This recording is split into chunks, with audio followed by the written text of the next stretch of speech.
Limited ಇವತ್ತಿನ ಸಭೆ ಸೇರಿದ್ದು ಆನೆ ಪ್ರಯುಕ್ತ. ನಾವು ಶರಾವತಿ ಮುಳುಗಡೆಯಿಂದ ಬಂದು 1963ರಲ್ಲಿ ಬಂದವರು. ನಾವು ಅವತ್ತಿನ ಇವತ್ತಿನವರೆಗೂ ಸಂಕಟ ಎದುರಿಸ್ತಾನೇ ಇದ್ದೀವಿ ಫಾರೆಸ್ಟ್ನವರಿಂದ. ಅದ್ರ ಜೊತೆಗೆ ಫಾರೆಸ್ಟ್ನವರು ಆನೆ ಬೇರೆ ಬಿಟ್ಟಿದ್ದಾರೆ. ತೋಟ ಇಲ್ದಿದ್ದು ಒಂದೊಂದು ಎಕರೆ ತೋಟನೆಲ್ಲ ತಿಂದು ತೆಗೆದಾಗಿದ್ದಾವೆ. ಅದಕ್ಕೆ ಒಂದು ಸಭೆ ಸೇರಿದ್ದೀವಿ. ನಾಳೆ ಮನವಿ ಪತ್ರದ ಜೊತೆಗೆ ಸ್ಟ್ರೈಕ್ ಮಾಡೋಕ್ಕೂ ನಾವೆಲ್ಲ ಸಿದ್ಧವಾಗಿದ್ದೀವಿ. ಈಗ ನಮ್ಮನ್ನು ನಾವು ಸ್ಟ್ರೈಕ್ ಆದ್ರೆ ಜೀವ ಬಿಡೋದು ಒಂದೇ ಉಳಿದಿದ್ದು. ಅದಕ್ಕೆ ಎಲ್ಲ ಸಭೆ ಸೇರಿದ್ದೀವಿ, ಸಂಘಟನೆ ಮಾಡ್ತಾ ಇದ್ದೀವಿ. ಜನ ಎಲ್ಲ ಸೇರ್ತಾರೆ. ಎಷ್ಟು 3ನೇ ತಾರೀಕು ಎಷ್ಟು 7ನೇ ತಾರೀಕಿನ ದಿವಸ ನಾವು DF ಆಫೀಸು, ರೇಂಜ್ ಆಫೀಸು, ಕನ್ಸಲ್ಟರ್ ಆಫೀಸಿಗೆ ಮನವಿ ಪತ್ರ ಕೊಟ್ಟು ಒಂದು ಸಲ ಕೇಳ್ತೀವಿ. ಆಮೇಲೆ ಧರಣಿ ಕೂರ್ತೀವಿ. ಅಲ್ಲಿ ಯಾವ ಕಾರಣಕ್ಕೂ ಹಿಂತೆಗೆಯಲ್ಲ ಧರಣಿನ. ರೈತರು ಬರ್ತಾರೆ. ಇಡೀ ಜೀವ ಬಿಡೋದಕ್ಕಿಂತ ಅಲ್ಲೇ ಅವ್ರ ಎದುರುಗಡೆ ಜೀವ ಬಿಡೋದು ಒಳ್ಳೇದಲ್ಲ. ಜಿಲ್ಲಾ ವ್ಯಾಪ್ತಿ ಬರ್ತಾರೆ. ಈಗ ಜಿಲ್ಲಾ ವ್ಯಾಪ್ತಿ ಏನ್ರಿ, ಮನಶಂಕರ, ಕೂಡಿ, ಬೆಳ್ಳೂರು, ಪುರದಾಳು ಏನಾದ್ರು ಇಟ್ಟಿದಾವ. 8 ಆನೆಗಳು ತಿಂಗಳಾನುಗಟ್ಲೆ ತಿಂದರು ಏನೂ ಇವ್ರು ಕೇಳಲ್ಲ. ಅಂದರೆ ಯಾವತ್ತೋ ಒಂದು ದಿವಸ ಬಂದು ಗರ್ನಲ್ ಹಾರಿಸ್ಬಿಟ್ರೆ ಸಾಕ? ಜವಾಬ್ದಾರಿ ಬೇಡ. ಅದಕ್ಕೆ ಅದೊಂದು ಫೋರ್ಸ್ ಇಡಬೇಕು. ಭದ್ರದವ್ರಿಗೆ ಆ ಕಡೆ ಅವ್ರೇನು ಆ ಕಡೆ ದಾರಿಸಿದಾರೋ ಇವರು ಆ ಕಡೆ ದಾರಿಸಲಿ. ನಾವು ಆನೆ ಮೇಲೆ ದೂರ ಅಲ್ಲ. ಅವಕ್ಕೆ ಜೀವನ ಇದೆ. ಅವಕ್ಕೂ ಅವು ತಿಂತಾವೆ, ಬಂದು ಹೋಗ್ತಾವೆ. ಹೌದು, ಅವು ಎಲ್ಲಿದ್ದಾವೆ, ಎಲ್ಲಿಂದ ಬಂದು ದಾರಿಸ್ಲಿ ಅವರು. ಅದಕ್ಕಾಗೇ ಇದ್ದಾರಲ್ಲ ಸರ್ಕಾರ ಮತ್ತು ಅರಣ್ಯ ಇಲಾಖೆ. ಸರ್ಕಾರ ಕರೆಕ್ಟ್ ಇದ್ರೆ ಅರಣ್ಯ ಇಲಾಖೆ ನೆಟ್ಗಿರ್ತಿದ್ರು. ಸರ್ಕಾರವೇ ಕರೆಕ್ಟ್ ಇಲ್ಲಲ್ಲ.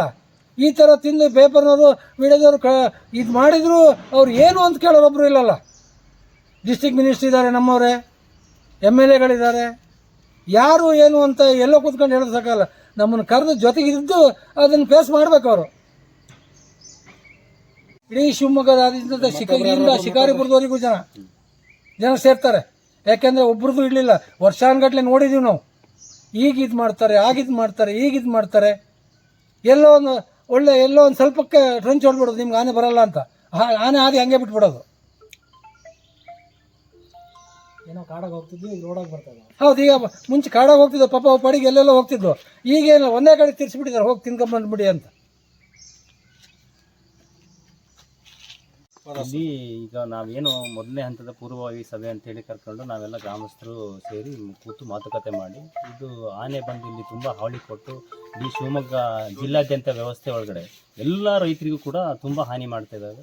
ಇಲ್ಲಿ ಏನು ಮಾಡ್ತಿದ್ದಾರೆ ಅಂದರೆ ಸರ್ಕಾರನೂ ಇದ್ರ ಬಗ್ಗೆ ಗಮನ ತಗೊಳ್ತಿಲ್ಲ, ಅರಣ್ಯ ಇಲಾಖೆಯವರು ಕೂಡ ಗಮನ ತಗೊಳ್ತಿಲ್ಲ. ಒಂದು ಇಲ್ಲಿ ಚಿಲ್ಮೆ ಜಡ್ ಬಂತು, ಅಲ್ಲಿ ಬಂದು ಗರ್ನಲ್ ಹೊಡೆದ್ರು, ಅಲ್ಲಿಂದ ಇದು ಏನು ಎರೆಬಿಸು ಹೋಯ್ತು, ಅಲ್ಲಿಂದ ಹೊಡೆದ್ರು, ಇಲ್ಲಿ ಬಂತು, ಇಲ್ಲೇ ಪುರದಾಳ ಇದೇ ವಟಾರದಲ್ಲೇ ಓಡಾಡಿಕೊಂಡು ಒಂದಲ್ಲ ಒಂದು ಕಡೆ ನಮ್ಮ ಶಿವಮೊಗ್ಗ ಜಿಲ್ಲಾ ರೈತರ ಬೆಳೆಗಳನ್ನ ಹಾನಿ ಮಾಡ್ತಿದ್ದಾರೆ. ಒಂದು ಅಡಿಕೆ ತೋಟ ಮಾಡೋದಕ್ಕೆ 8 ರಿಂದ 10 ವರ್ಷ ಬೋರು, ಕರೆಂಟು ಒದ್ದಾಡಿ ಜೀವನ ತ್ಯಾಗ ಮಾಡಿರ್ತಾನೆ. ಅದ್ರ ಹಿಂದೆ ಅವನ ಮಕ್ಕಳು ಮರಿ, ಎಜುಕೇಷನ್ನು, ಕಾಯಿಲೆ, ಪ್ರತಿಯೊಂದು ವ್ಯವಸ್ಥೆ ಜೊತೆಗಿದ್ದಾನೆ. ಅಂಥದ್ದು ಹಾಳಾಗೋದ್ರೆ ನಮ್ಮ ಜನಾಂಗವೇ ಸರ್ವನಾಶ ಆಗುತ್ತೆ. ಶಿವಮೊಗ್ಗ ಡಿಸ್ಟಿಕ್ಕಿಂದ ಆನೆಯಿಂದ ನಾವೆಲ್ಲದನ್ನು ಕಳ್ಕೊಳ್ಳೋ ಪರಿಸ್ಥಿತಿ ಬರುತ್ತೆ. ಈಗಾಗಲೇ ಪುರದಾಳದಾಗ ಒಬ್ಬರನ್ನ, ಬಸವಪುರದಲ್ಲೊಬ್ಬರನ್ನ 2 ಜನ ಸಾಯಿಸ್ತೀವಿ. ಇಷ್ಟು ನಡೆದ್ರೂ ಕೂಡ ಒಂದು ಜೀವಕ್ಕೆ ಬೆಲೆನೇ ಇಲ್ಲದಿದ್ದ ರೀತಿಯಲ್ಲಿ ಆನೆಗಳನ್ನ ಬಿಟ್ಟಿದ್ದಾರೆ. ರಿಪೀಟೆಡ್ ಟ್ರೆಂಚ್ ಹೊಡೆದಿಗೆ ಅಂತಾರೆ, ರಸ್ತೆಗಳಲ್ಲಿ ಬರ್ತಾ ಇದ್ದಾವೆ ಆನೆ. ಈ ರಸ್ತೆಗೆ ಬೇಲಿ ಹಾಕ್ಕೊಂಡ್ರೆ ಮನುಷ್ಯ ಓಡಾಡೋದಿಲ್ಲ, ಎಲ್ಲಿ ಅನುಕೂಲ ಆಗೋದಿಲ್ಲ. ನಮ್ಮಲ್ಲಿ ಆಕ್ಚುಲಿ ಶಿವಮೊಗ್ಗ ಜಿಲ್ಲಾ ವ್ಯಾಪ್ತಿ ಒಳಗಡೆ ನಮ್ಮದು ಮೊದಲೇ ಆನೆ ಸಂತತಿ ಇಲ್ಲದೇ ಇರೋಂಥ ಜಾಗ ಇದು. ಇಲ್ಲಿ ಯಾವಾಗಲೂ ಆನೆಗಳು ಇರಲಿಲ್ಲ. ಇಲ್ಲಿ ಆನೆ ಇದ್ದು ಆನೆ ಸಂತತಿ ಜಾಸ್ತಿ ಆಗಿದೆ ಅನ್ನೋದಕ್ಕೂ ಅಲ್ಲ. ಇದು ವಲಸೆ ಬಂದಿರೋವು. ಅವು ಎಲ್ಲಿ ಬಂದಿದ್ದಾವೆ ಅಲ್ಲಿಗೆ ಅವರು ಡಿಸ್ಪ್ಯಾಚ್ ಮಾಡಲಿ. ಅವರಿಂದ ನಮ್ಗೆ ಹಾನಿ ಆಗ್ತಾ ಇದೆ ಅಂದಾಗ ಅವು ಯಾವ ಜಾಗದಲ್ಲಿ ಇದ್ವು, ಆನೆ ಸಂತತಿಗೆ ಎಲ್ಲಿ ಅನುಕೂಲವಾದ ಜಾಗ ಇದೆ ಅಂಥ ಜಾಗಕ್ಕೆ ಅವ್ನು ಶಿಫ್ಟ್ ಮಾಡ್ಕೊಳ್ಳಿ. ನಮಗೆ ಏನು ಸೆಕ್ಯೂರ್ ಮಾಡಬೇಕು ಅಷ್ಟು ನಮಗೆ ಸಪೋರ್ಟ್ ಮಾಡಿ ರಾಜ್ಯ ಸರ್ಕಾರದಿಂದ ಹಿಡಿದು ಏನು ಅರಣ್ಯ ಇಲಾಖೆ ಇವರೆಲ್ಲರೂ ಕೂಡ ನಮ್ಮ ಇಲ್ಲಿ ಜನರಿಗೆ ವಾಸ ಮಾಡೋದಕ್ಕೆ ತೊಂದರೆ ಆಗದಿದ್ದಾಗ ನೋಡ್ಕೊಳ್ಳಿ ಅನ್ನೋದು ನಮ್ಮ ಭಾವನೆ. ಅದೇ ಉದ್ದೇಶ ಇಟ್ಕೊಂಡು ನಾವು ಇಡೀ ಎಲ್ಲ ಶಿವಮೊಗ್ಗ ಜಿಲ್ಲಾದ್ಯಂತ ಎಲ್ಲಿ ಆನೆ ಹಾವಳಿ ಕೊಡ್ತಿದ್ವಿ ಎಲ್ಲ ಜನರಿಗೂ ಕರೆ ಕೊಡ್ತಾ ಇದ್ದೀವಿ. ಎಲ್ಲರೂ ಕೂಡ ನಾವು ವಾಟ್ಸಪ್ ಗ್ರೂಪನ್ನು ಮಾಡಿಕೊಂಡು ನಮ್ಮದೇ ಆದಂಥ ಹೋರಾಟಕ್ಕೆ ಇಳಿತೀವಿ. ಇವತ್ತು ನಮಗೆ ಮುಂದಿನ ಕಾಲದಲ್ಲಿ ನಮ್ಮ ಸಂತತಿನೇ ಅಳಹೋಗೋಂಥ ಪರಿಸ್ಥಿತಿ ಬಂದ್ಬಿಡುತ್ತೆ. ತೋಟ ಗದ್ದೆ ಮನೆ ಎಲ್ಲ ಕಳ್ಕೊಂಡ್ಮೇಲೆ ನಾವೇನು ಜೀವನ ಮಾಡೋದು? ಇಲ್ಲಿದ್ದು ಇರೋದಾರೆ ಹೇಗೆ? ಅನಿವಾರ್ಯವಾಗಿ ಇವರು ಏನು ವ್ಯವಸ್ಥೆನೇ ಕೊಡಲಿಲ್ಲ ಅಂದರೆ ನಮ್ಮ ತಾನಾಗಿ ಅವರೇ ಹಾಳು ಮಾಡ್ತಿದ್ದಾರೆ ಅನ್ನೋ ಪರಿಸ್ಥಿತಿ ಬರುತ್ತೆ. ನಾವೆಲ್ಲ ಹೆಚ್ಚು ಕಮ್ಮಿ ಬಗರುಕುಂ ಸಾಗುವಳಿದಾರರೆಲ್ಲ ಇದ್ದೀವಿ. ಈಗ ಅನಿವಾರ್ಯವಾಗಿ ಇವರೇನೋ ನಮ್ಮ ರೈತರನ್ನ, ಬಗರುಕುಂ ಸಾಗುವಳಿದಾರರನ್ನ ಈ ರೀತಿಯಲ್ಲೇ ಮುಗಿಸೋ ಹಂತಕ್ಕೆ ಕೈ ಹಾಕಿದಂಗೆ ನಮಗೆ ಕಣ್ಣಿಗೆ ಕಾಣಿಸ್ತಾ ಇದೆ. ಆ ಉದ್ದೇಶ ಇಟ್ಕೊಂಡು ನಾವೀಗ ಎಲ್ಲರೂ ಕೂಡ ಒಗ್ಗಟ್ಟಾಗಿ ಒಂದು ಹೋರಾಟಕ್ಕೆ ಇಳಿಬೇಕು ಅನ್ನೋ ಉದ್ದೇಶ ಇಟ್ಕೊಂಡು ಇವತ್ತಿಂದ ಪೂರ್ವವಾಗಿ ಮಾತುಕತೆ ಮಾಡ್ಕೊಂಡಿದ್ವಿ. 7ನೇ ತಾರೀಕು ರೇಂಜ್ ಆಫೀಸಿಗೆ ಹೋಗಿ ಮನವಿ ಪತ್ರ ಕೊಡ್ತೀವಿ, DF ಕೊಡ್ತೀವಿ, DC ಅವರಿಗೆ ಕೊಡ್ತೀವಿ, ಸರ್ಕಾರದ ಅರಣ್ಯ ಇಲಾಖೆ ಮಟ್ಟದವರೆಗೂ ನಾವು ಇದನ್ನು ಮುಟ್ಟಿಸ್ತೀವಿ. ಅದರ ನಂತರ ಅವ್ರು ಒಂದು ಗಡುವು ತಗೊಳ್ತೀವಿ, ಇಷ್ಟು ದಿನದೊಳಗೆ ಏನು ಮಾಡ್ಕೊಡ್ತೀವಿ ಅಂತಾರಂತ. ಅದರ ನಂತರ ಮಾಡಿಲ್ಲ ಅಂದರೆ ಧರಣಿ ಕೂರೋದು, ಪಾದಯಾತ್ರೆ ಮಾಡೋದು, ನಮ್ದು ಉಗ್ರವಾದ ಹೋರಾಟನೇ ಮಾಡ್ತೀವಿ ಅದರ ನಂತರ.